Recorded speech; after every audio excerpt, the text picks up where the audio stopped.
are we here? Yeah, we're recording this video because a lot of you probably don't know about Care for Life. My name is Cindy Packard, and my husband and I are the founders of Care for Life. I'm a midwife, and in 1998, I had a friend who went to Africa, and she made me aware of the dire situation of maternal and infant mortality. She told me that 1 in 7 women die of a pregnancy-related complication, and 1 in 4 children under 5 die. And that just was unbelievable. I couldn't believe it.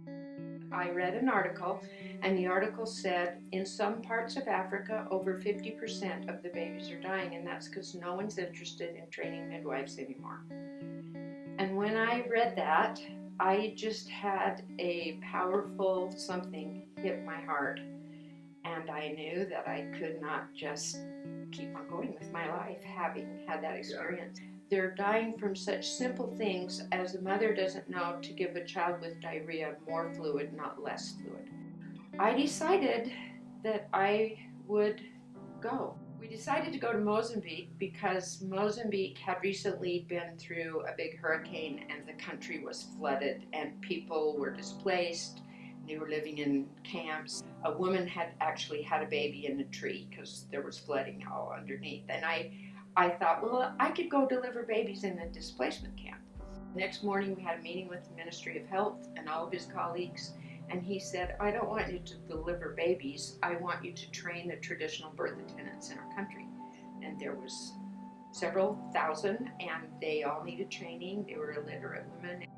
I'd been to Mexico, I'd been to other places that were poor, but I was not prepared for the poverty that I saw. The suffering that we saw was nothing like I could ever imagine. People were living without any shelter at all. People didn't have any food. All of their crops had been flooded. They were starving. Then there was also the effects of decades of colonization that left the Mozambican people without knowledge. Most of them couldn't even read or write when they left. There was a 10-year civil war on top of that. It was terrible, and they lost everything. People didn't have access to any kind of health care, any kind of schooling. People would tell us, they left us with nothing. When the Portuguese pulled out, we had nothing. There was only just a few people who even could read and write by then left in the country when they left. The devastation was so bad. And so everywhere we went, people were just asking us for things. Please, can we have some food? Can we have some clothing? Can we have medical treatment? Can you build us a school? Can you build us a health clinic? It was completely overwhelming. And I don't know who they thought I was. I was just there with these kids. And I'm like, I'm really just one person.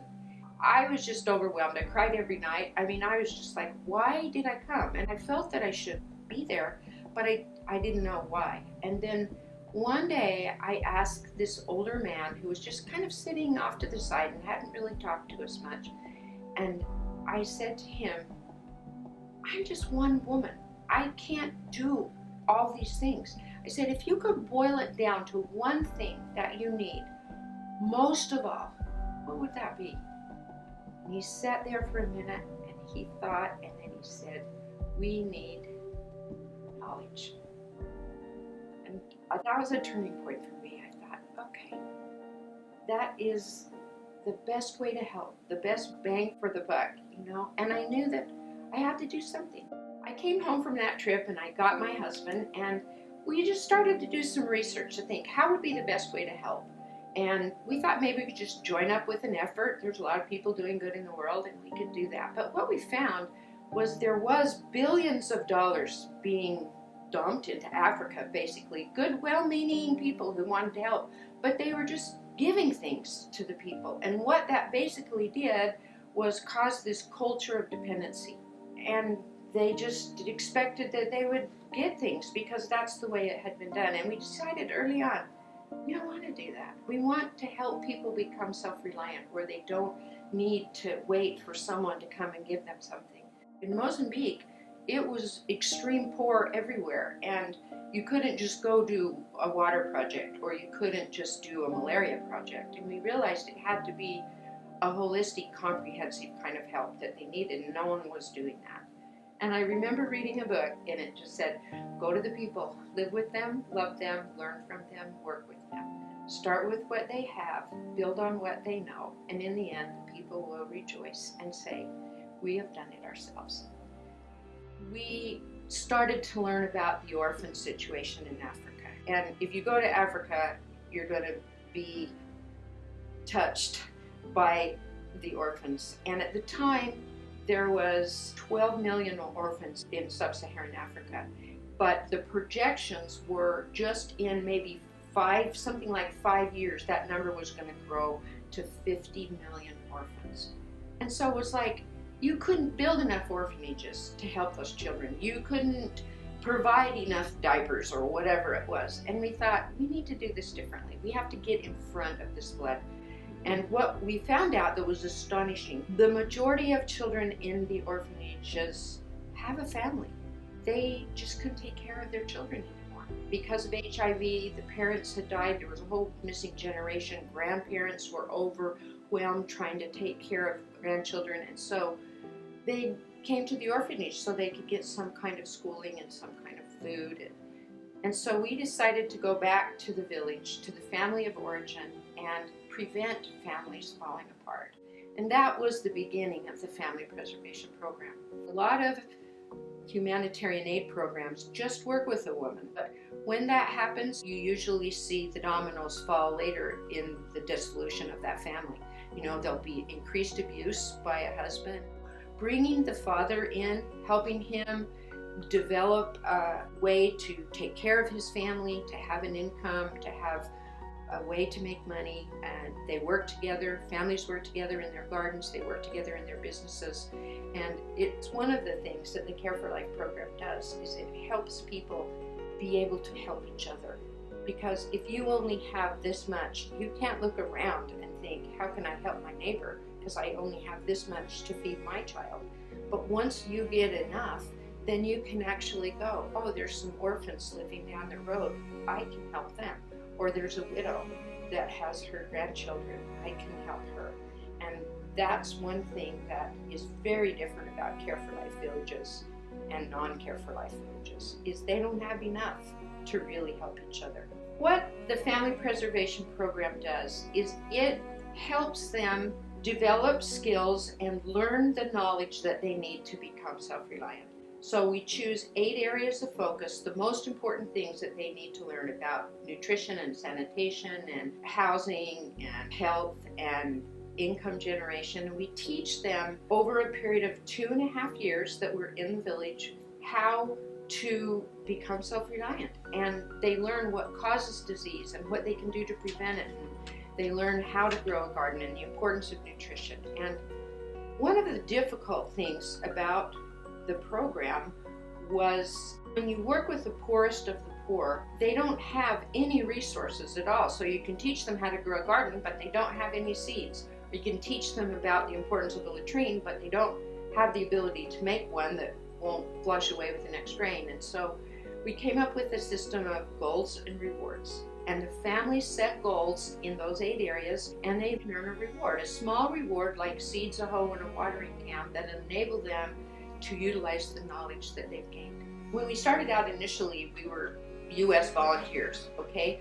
But we quickly learned that it's the local people that understand the problems and the local people that know the solutions. And so we do not go into the villages and do the teaching. It's the local Mozambicans, and we went from volunteers initially to having a staff of 35 or so that are field officers that go out and work in the villages, and they work with the people. Often they have to speak the native dialect, and they teach them that. So what happens is they teach initially the knowledge they need, but then gradually they transition to having people in the village become the teachers and the leaders of those 8 areas. And we gradually diminish in importance until we can leave, and they don't need us anymore. So talk about the transformation You start with a village, and 2.5 years later, what difference do you see? Well, you don't have to wait 2.5 years. You see a transformation within months. And just let me try to explain what it's like. Okay, we have villages that are waiting for our program. And so if you go into a village, you don't even see eyes because people are so discouraged and sad and sick, and you just see litter all over, you see standing water all over, you see people living in homes made out of whatever they can find, pieces of metal or whatever. You don't see anything growing. You see children hauling water. You see despair, but more than that, you feel despair. It's like there's no hope. And once we come into a village and we explain, you don't need the Grameen Bank to come in here. You don't need someone to build you a clinic and a school and all these things. You can help yourself.